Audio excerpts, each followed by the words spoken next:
By this time they were all three talking at once at the top of their voices, and the noise was simply deafening, when a thin, dry voice made itself heard saying, "Be quiet at once, all of you!" And instantly everyone was silent. It was the badger, who, having finished his pie, had turned round in his chair and was looking at them severely. When he saw that he had secured their attention and that they were evidently waiting for him to address them, he turned back to the table again and reached out for the cheese. And so great was the respect commanded by the solid qualities of that admirable animal that not another word was uttered until he had quite finished his repast and brushed the crumbs from his knees. The toad fidgeted a good deal, but the rat held him firmly down. When the badger had quite done, he got up from his seat and stood before the fireplace, reflecting deeply. At last he spoke. "Toad," he said severely, "you bad, troublesome little animal, aren't you ashamed of yourself? What do you think your father, my old friend, would have said if he had been here tonight and had known of all your goings-on?" Toad, who was on the sofa by this time with his legs up, rolled over on his face, shaken by sobs of contrition. There, went on the badger more kindly. "Never mind, stop crying. We're going to let bygones be bygones and try and turn over a new leaf. But what the mole says is quite true. The stoats are on guard at every point and they make the best sentinels in the world. It's quite useless to think of attacking the place. They're too strong for us." "Then it's all over," sobbed the toad, crying into the sofa cushions. "I shall go and enlist for a soldier and never see my dear Toad Hall any more." "Come, cheer up, Toady," said the badger. "There are more ways of getting back at a place than taking it by... See, I've done it. "Come, cheer up, Toady," said the badger. "There are more ways of getting back a place than taking it by storm. I haven't said my last word yet. Now I'm going to tell you a great secret." Toady sat up slowly and dried his eyes. Secrets had an immense attraction for him because he never could keep one, and he enjoyed the sort of an unhallowed thrill he experienced when he went and told another animal after having faithfully promised not to. "There is an underground passage," said the badger impressively, "that leads from the riverbank, quite near here, right up into the middle of Toad Hall." "Oh, nonsense, Badger," said Toad rather airily. "You've been listening to some of the yarns they spin in the public houses about here. I know every inch of Toad Hall, inside and out. Nothing of that sort, I do assure you." "My young friend," said the badger with great severity, "your father, who was a worthy animal, a lot worthier than some others I know, was a particular friend of mine and told me a great deal he wouldn't have dreamt of telling you. He discovered that passage. He didn't make it, of course. That was done hundreds of years before he ever came to live there. And he repaired it and cleaned it out because he thought it might come in useful some day in case of trouble or danger, and he showed it to me. 'Don't let my son know about it,' he said. 'He's a good boy, but very light and volatile in character and simply cannot hold his tongue. If he's ever in a real fix and it would be of use to him, you may tell him about the secret passage, but not before.' The other animals looked hard at Toad to see how he would take it. Toad was inclined to be sulky at first, but he brightened up immediately like the good fellow he was.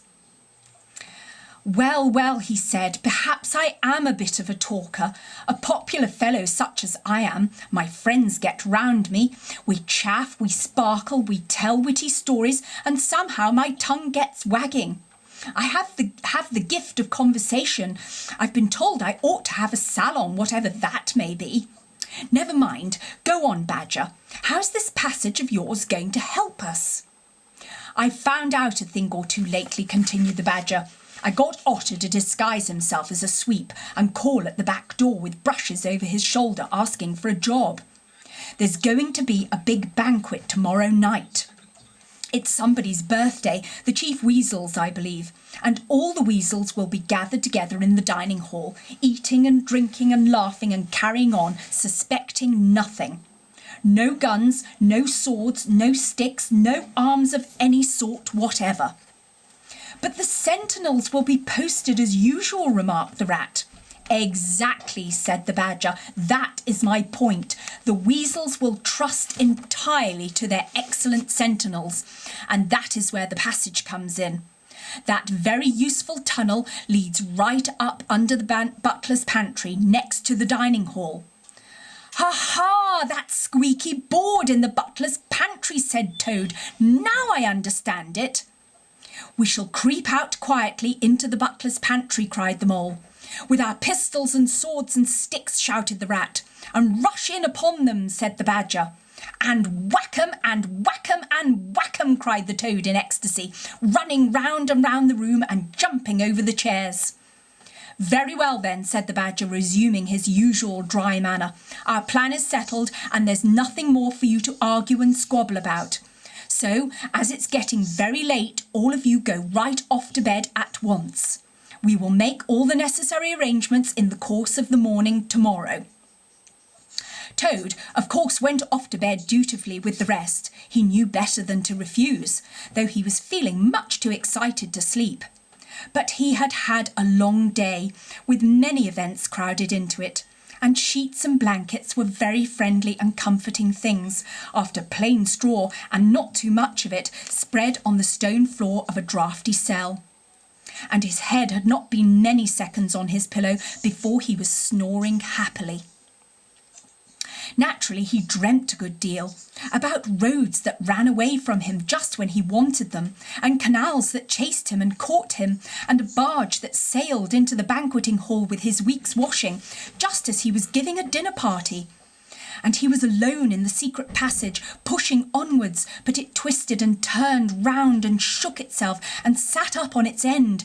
Yet somehow, at last, he found himself back in Toad Hall, safe and triumphant, with all his friends gathered about him, earnestly assuring him that he really was a clever toad. He slept till a late hour next morning, and by the time he got down he found that the other animals had finished their breakfast some time before. The Mole had slipped off somewhere by himself without telling anyone where he was going to. The Badger sat in the armchair, reading the paper and not concerning himself in the slightest about what was going to happen that very evening.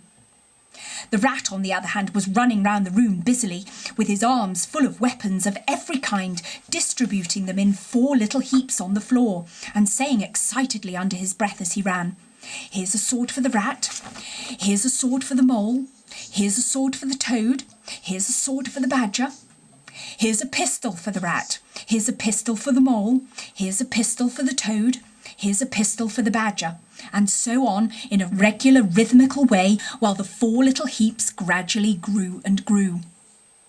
"That's all very well, Rat," said the Badger presently, looking at the busy little animal over the edge of his newspaper. "I'm not blaming you, but just let us once get past the Stoats with those detestable guns of theirs, and I assure you we shan't want any swords or pistols. We 4, with our sticks, once we're inside the dining hall, why, we shall clear the floor of all the lot of them in 5 minutes. I'd have done the whole thing by myself, only I didn't want to deprive you fellows of the fun." It's as well to be on the safe side," said the Rat reflectively, polishing a pistol barrel on his sleeve and looking along it. The Toad, having finished his breakfast, picked up a stout stick and swung it vigorously, belabouring imaginary animals. "I'll learn 'em to steal my house," he cried. "I'll learn 'em, I'll learn 'em." "Don't say learn 'em, Toad," said the Rat, greatly shocked. "It's not good English." "What are you always nagging at Toad for?" inquired the Badger rather peevishly. "What's the matter with his English? It's the same what I use myself, and if it's good enough for me, it ought to be good enough for you." "I'm very sorry," said the Rat humbly. Only I think it ought to be teach 'em, not learn 'em. But we don't want to teach 'em, replied the Badger. We want to learn 'em. Learn 'em, learn 'em. And what's more, we're going to do it too. Oh, very well, have it your own way, said the Rat. He was getting rather muddled about it himself, and presently he retired into a corner where he could be heard muttering, learn 'em, teach 'em, learn 'em, till the Badger told him rather sharply to leave off.